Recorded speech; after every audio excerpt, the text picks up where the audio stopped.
boa tarde, boa noite. Não sei que horas você está escutando esse podcast. Hoje iremos falar um pouco sobre a poluição no ar na maior metrópole da América do Sul, São Paulo. Olá, queridos ouvintes. Gostaria de agradecer novamente ao Azaf pelo convite. Uma honra estar aqui no PLCast, ainda mais para falar sobre um assunto tão interessante e pouco conhecido, como a poluição no estado de São Paulo. São Paulo é a maior metrópole do país e da América do Sul, por isso que ela acaba sendo tão poluída.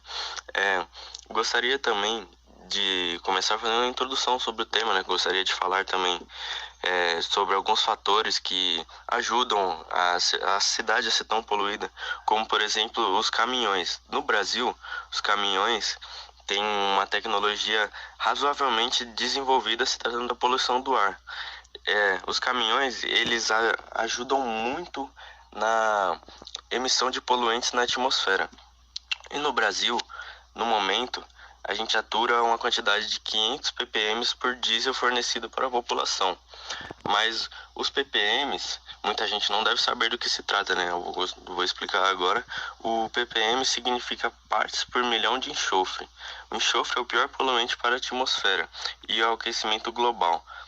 Por isso, os níveis de emissões desse poluente devem ser extremamente controlados.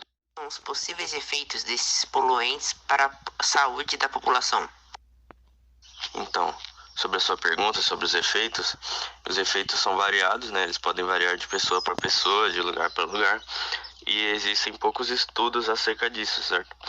Um cara que estudou bastante é o Paulo Saldiva, com uma referência na área, e que em seus estudos notou que existe sim uma relação entre a poluição e doenças, principalmente as respiratórias, né? Como a rinite, sinusite, bronquite, acaba afetando bastante o pulmão das pessoas, fazendo com que elas fiquem doentes. E atinge principalmente as crianças, porque é um organismo frágil, um organismo ainda não desenvolvido, às vezes a criança tem baixa imunidade. Eu não fazia ideia de que a poluição nos afeta tão profundamente. Existe alguma solução, ou pelo menos uma forma de amenizar esses efeitos? Sim, existem. A gente tem os filtros de ar, umidificadores, máscaras, mas a melhor saída é sempre cortar ao máximo a emissão dos poluentes na atmosfera. Por isso que os governos têm que sempre buscar maneiras de incentivar a população a emitir menos gases e também cobrar uma fiscalização maior nas indústrias e empresas.